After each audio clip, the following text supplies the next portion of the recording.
बच्चों, welcome to my channel maths by Vivek Gupta sir के channel में आपका स्वागत है। और आज बहुत ही इम्पोर्टेंट चैप्टर घन एवं घनमूल, क्यूब एवं क्यूब रूट पढ़ेंगे बेटे। ठीक है, सबसे पहले अपन ये समझेंगे बच्चों घन क्या है।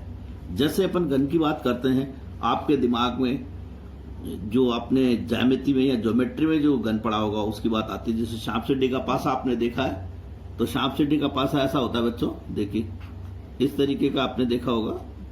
ये सांप सीढ़ी का पासा होता है, ये इसको अपन घन कह सकते हैं। घन इसलिए कह सकते हैं क्योंकि इसकी लंबाई, चौड़ाई और ऊंचाई कैसी होती है बच्चों, तीनों समान होती है। और ये ठोस त्रिविमीय आकृति है। ठीक है बच्चों, ये घन है। लेकिन यहां अपन जो घन बात कर रहे हैं वो घन संख्या की बात कर रहे हैं। तो घन क्या है बच्चों, जब किसी संख्या को अपने स्वयं से ही 3 बार गुणा कर ले। जैसे 1 है, 1 को अगर मैं 1 को 3 बार गुणा कर लूं तो ठीक है बच्चों, जो संख्या प्राप्त होगी वो मुझे कैसे संख्या प्राप्त होगी, घन संख्या। और आप जानते हो जब 3 बार गुणा करते हैं तो घात कितनी लग जाती है बच्चों, 3। समझ में आ रहा है। और इसका मान कितना हो गया बच्चों, 1। जैसे 2 है, अब 2 को मैं 2 से कितनी बार गुणा कर लूं बच्चों, 3 बार गुणा कर लूं। यही कहा मैंने, स्वयं से 3 बार गुणा करने पर तो जो संख्या आएगी कितनी आएगी बच्चों, 2 का क्यूब। और 2 के क्यूब का मतलब कितना हो गया बच्चों, 8। तो 8 है, 1 है, ये सब कैसी संख्याएं हैं, घन संख्याएं। जैसे 3 को गुणा करें तो कितना आ गया, 3 3 9 9 27। तो ये 27 कैसी संख्या हो गई बच्चों, घन। समझ में आ गया।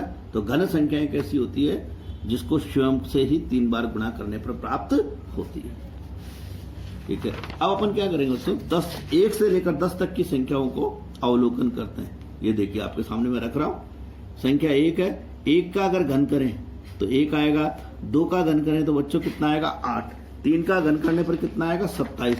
4 का घन करने पर कितना आएगा बच्चों, 64। जैसे 4 का घन का मतलब कितनी बार गुणा करेंगे, 4 गुणा 4, 4 चौक 16, 16 चौक 64 ऐसे। और ये देख रहे हैं आप 10 तक के घन है। ठीक है, अब आपको मैं कुछ चीजें बताता हूं, वो देखनी है बच्चों। आपने देखा संख्या अपने पास क्या थी, 1। और 1 का घन किया तो क्या हुआ, यहां भी इकाई का अंक 1 है और यहां भी इकाई का अंक 1 है। यानी कि क्या हुआ, 1 अगर घन संख्या में इकाई का अंक, ये संख्या अपने पास ये घन है, इकाई का अंक 1 है, तो घन में भी इकाई का अंक कितना होगा बच्चों, 1 ही होगा। ठीक है, समझ में आ रहा है। अब देखिए 2 में कितना हो गया, यहां तो इकाई का अंक 2 है, लेकिन यहां कितना 8 है, तो 2 में कितना बच्चों, 8। ये सारणी समझ में आ रही है। फिर मैंने क्या लिखा, 3 में यहां इकाई का अंक कितना आ रहा है बच्चों, 7। 4 का घन किया तो यहाँ 4 की जगह कितना आ रहा है बच्चों, 4 ही आ रहा है। यहाँ 5 का घन किया तो कितना आ रहा है, 5 ही आ रहा है। ये देखिए बच्चों, 6 का घन किया तो 6 आ रहा है। 7 का घन किया तो कितना आ रहा है बच्चों, 3। 8 का घन किया तो कितना आ रहा है बच्चों, इसमें इकाई का अंक कितना आ रहा है, 2, इसकी घन संख्या में। 9 का घन किया तो 9 में तो 9 ही आ रहा है। और 10 यानी 0 वाले में भी क्या आ रहा है, 0। तो इस चार्ट को समझिए, जहां 0 है तो क्या हुआ बच्चों, 0 होने पर, 1 होने पर, 4 होने पर, 5 होने पर, 6 होने पर, समझ रहे बच्चों, और 9 होने पर आप देख रहे हैं उसकी घन संख्या में भी वही अंक प्राप्त होता है। परंतु ध्यान देने वाली बात क्या है, जब कितना होता है बच्चों, 2 3 7 या 8, आप देख रहे हैं ये संख्या है। यानी किसी संख्या में इकाई का अंक क्या हो बच्चों, 2 हो, 3 हो, 7 हो और 8 हो, तो उसकी घन संख्या में इकाई का अंक क्या होगा बच्चों, 2 की जगह कितना हो जाएगा, 8। 3 की जगह कितना आएगा, 7। 7 की जगह 3। और अगर आप देखें तो इनमें एक विचित्र संबंध है, इनका योग कितना हो रहा है, 10। और जब 10 होता है तो ये बच्चे कैसे अंक है, आपस के परम मित्र अंक हैं। समझ में आ रहा है बच्चों। अब मैं आपको एक एग्जाम्पल बताता हूं कि बिना देखे आपको कैसे पता लगे। जैसे आपको 12 का घनमूल निकालना है बच्चों, तो 12 का घन निकालना है तो 12 को क्या करना है, 12 को कितनी बार गुणा करना है बच्चों, 3 बार। जब 3 बार गुणा करेंगे तो कितना आया, 1728। अब देखिए आप 12 का क्यूब बराबर 1728। यहां इकाई का अंक कितना है बच्चों, 2। तो मैंने क्या कहा, बिना देखे ही आप बता सकते हैं कि 12 का जो आपने घन किया है उसमें कितना जो आपका उत्तर आएगा, उसमें इकाई का अंक कितना होगा बच्चों, 8। कैसे, मैंने आपको बताया था, ये 4 अंक याद कर लीजिए, 2 3 7 8। अगर 2 आता है तो कितना लिखना है, 8। 3 आता है तो संख्या में कितना आएगा बच्चों, 7। 7 आता है तो कितना आएगा, 3।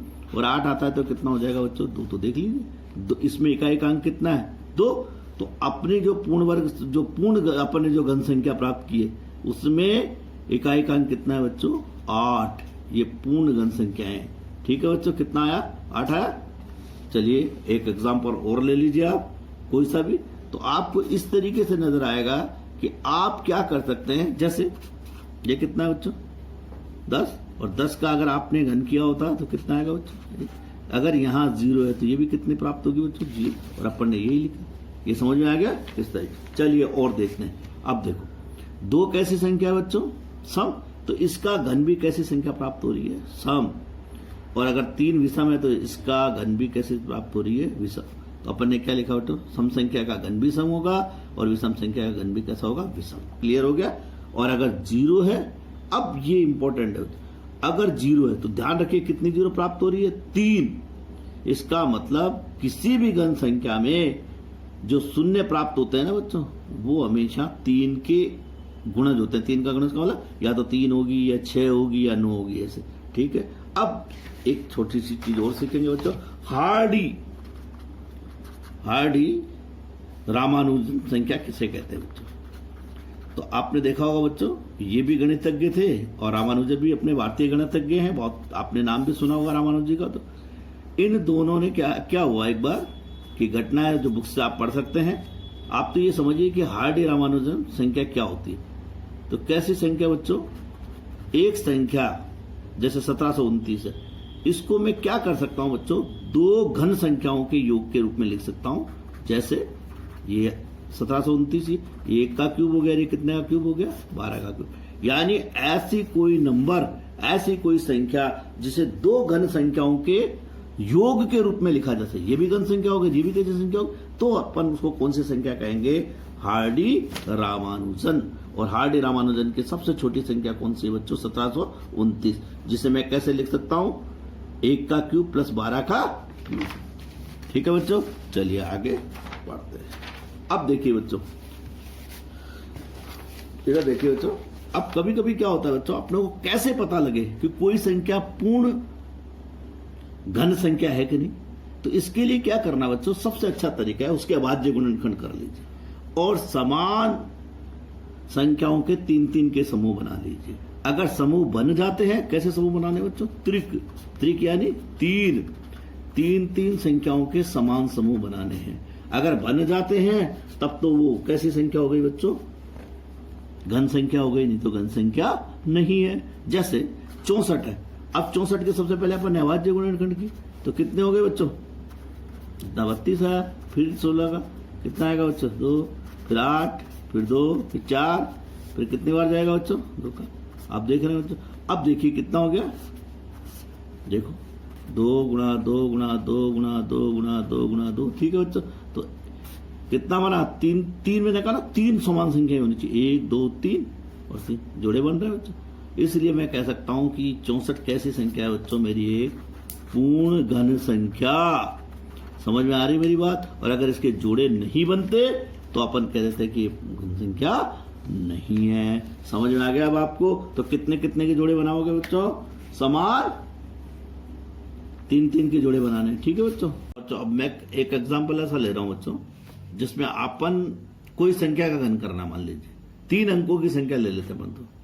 ठीक है बच्चों, जैसे 123 का घन करना। आप जानते हैं 123 का मतलब 123 को कितने से गुणा करना बच्चों, 123 को 3 बार गुणा करना। लेकिन मैं बिना किए कैसे बता पाऊंगा कि इसकी जो घन संख्या आएगी, जो घन होगा उसमें इकाई का अंक क्या होगा। तो क्या बताया था बच्चों, मैंने आपको बताया था इसके इकाई का अंक कितना बच्चों 3। आप आ जाइए टेबल पर, ये 3 और 3 का मैंने क्या कहा था, क्या हो जाता बच्चों 7। घन में इकाई का अंक क्या होगा 7। इसका मतलब क्या हुआ कि इसके घन में इकाई का अंक कितना होगा बच्चों 7। 3 का परम मित्र कितना होता 7। ठीक है बच्चों। अब मान लीजिए ये होता है 145 का क्यूब करना, तो 5 का तो 5 ही रहेगा। इसका मतलब ये है कि इसके घन में भी इकाई का अंक कितना होगा बच्चों 5। केवल कौन कौन से बदलेंगे बच्चों, मैंने कहा था क्या याद करना है, क्या नंबर बताया आज का कोड नंबर, ट्रिक क्या है 23 78 2378। तो 2378 इसके नीचे क्या आएगा बच्चों, परम मित्र का मतलब होता है बच्चों जिनका अंकों का योग 10 हो जाए। तो इसमें कितना 8 जोड़ेंगे, इसमें 7 जोड़ेंगे, इसमें 3 जोड़ेंगे, इसमें 2 जोड़ेंगे। समझ में आ गया, राइट। बाकी अंकों को वैसे के वैसे रहने देना, ठीक है बच्चों। जो 0 है तो 0 ही रहेगी, 1 है तो 1 ही रहेगी, और ये अंक आने पर इनका परम मित्र अंक आप लिख देंगे। समझ में आ रहा है बच्चों। घनमूल, इसको बच्चों इंग्लिश में क्यूब रूट बोलते हैं। ये घनमूल जो होता है ये घन की विपरीत संक्रिया है। किसकी विपरीत है? विपरीत काम किसका है? घन का। जैसे बच्चों आपने किया 2 का घन किया, 2 का घन कितना आता है? 8। तो मैं ऐसा कौन सा नियम लगाऊं, कौन सी संक्रिया करूं कि मुझे वापस कितना मिल जाए बच्चों? 2। तो मैं क्या कहूंगा कि, तो मैं इसको कैसे लिखूंगा बच्चों? 8 का क्या मैंने कहा विपरीत, तो इसको क्या बोलूंगा? 8 का घनमूल कितना है बच्चों? 2। समझ में आ रहा है? क्योंकि 2 का घन कितना आया था? 8। तो 8 का घनमूल विपरीत काम करना है, तो अपने को क्या प्राप्त हो जाएगी? वही संख्या प्राप्त हो जाएगी। तो अपन क्या लिखेंगे? 8 का घनमूल कितना है? 2। इसी प्रकार से जैसे 4 का घन कितना होता है? 64।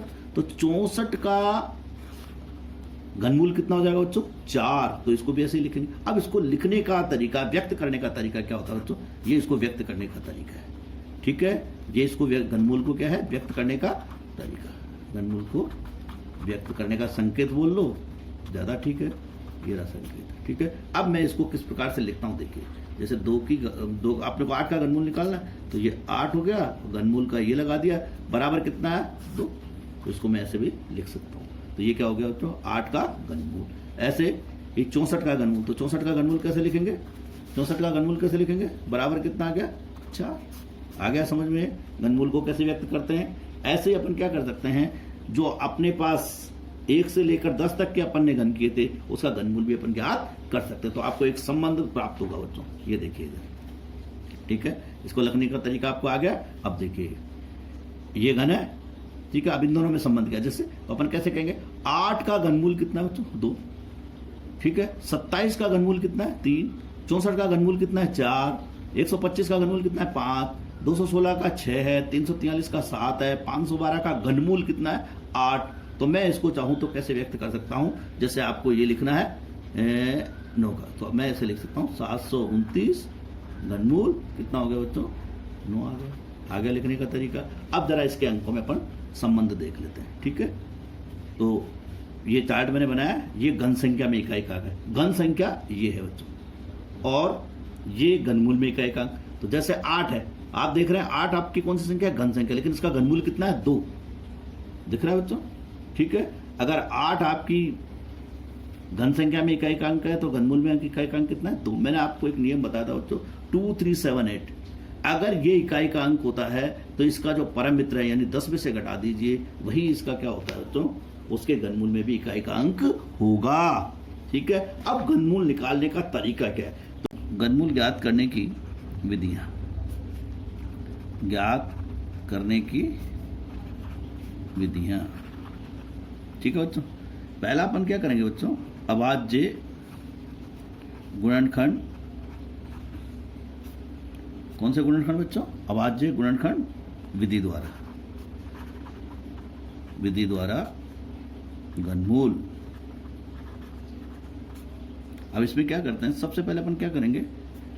दी गई संख्या के क्या करेंगे? अभाज्य गुणनखंड। जैसे 512 है, ठीक है। इसका अपने को क्या ज्ञात करना है? घनमूल। तो अपन क्या करेंगे? सबसे पहले इसके कौन से गुणनखंड करेंगे बच्चों? अभाज्य गुणनखंड। और अभाज्य गुणनखंड करेंगे तो 2 का देंगे। कितनी बार जाएगा बच्चों? 256, फिर 128, 64, 2, ठीक है बच्चों। कितना हो गया? 32, फिर 2 16, फिर 2 का जाएगा 8, फिर 2 का 4, फिर 2 का, ठीक है बच्चों। कितना आ गया? ये इसके कौन से गुणनखंड हो गए बच्चों? अभाज्य गुणनखंड। तो 512 के अभाज्य गुणनखंड कौन से हुए बच्चों? 512 के अभाज्य गुणनखंड कितने हो गए बच्चों? 2 गुणा 2 गुणा 2 गुणा 2 गुणा 2 और 2 गुणा 2 गुणा 2, ठीक है बच्चों, ठीक है। ये किसके हैं? 512 के, ध्यान रखिए। अब मुझे क्या ज्ञात करना है? इसका घनमूल। तो 512 का घनमूल बराबर। अब क्या करेंगे बच्चों? इसमें से 3 के समान अंकों के क्या बना लीजिए? जोड़े। तो 2 इसमें से आ जाएगा, 2 इसमें से आ जाएगा, 2 इसमें से आ जाएगा, ठीक है बच्चों। तो कितना हो गया बच्चों 8। इसका मतलब 512 का घनमूल कितना हो गया बच्चों। ये तो कौन सी विधि होगी आपकी अभाज्य गुणन। अब अपनी दूसरी विधि कौन सी बताई मैंने आपको, आकलन। कौन सी विधि बच्चों, आकलन के द्वारा। ठीक है बच्चों, तो आकलन द्वारा, आकलन द्वारा क्या करना बच्चों, इकाई के अंक से आप 3-3 के समूह बनाना। सबसे पहले क्या बनाना बच्चों, 3-3 संख्याओं के क्या बनाना है, समूह। 3-3 संख्याओं के क्या बनाना, समूह। ठीक है, अपन एक एग्जाम्पल ले लेते हैं तो जल्दी समझ में आ जाएगा। जैसे 857 और 375 है। ठीक है, और इसको अपने को क्या निकालना है, घनमूल ज्ञात करना है। ठीक है, तो कैसे निकालेंगे बच्चों, सबसे पहले इकाई के अंक से कितने समूह बना लीजिए बच्चों, 3-3 के समूह बना लिए। अब अपने को क्या करना है, तो पहला जो चरण है वो आपका क्या करेगा बच्चों, 3-3 के समूह बनाना। हो गया फर्स्ट चरण। अब दूसरे में अपन क्या करेंगे, सेकंड स्टेप में जो आपका ये पहला समूह बना, 2 समूह बन गए बच्चों, एक समूह ये बन गया फर्स्ट और एक समूह ये बन गया। फर्स्ट समूह के लिए इकाई का अंक देखेंगे। आप देख रहे हैं बच्चों इकाई का अंक कहाँ है, ये रहा आपका इकाई का अंक कितना है 5, और 5 में 5 ही रहेगा।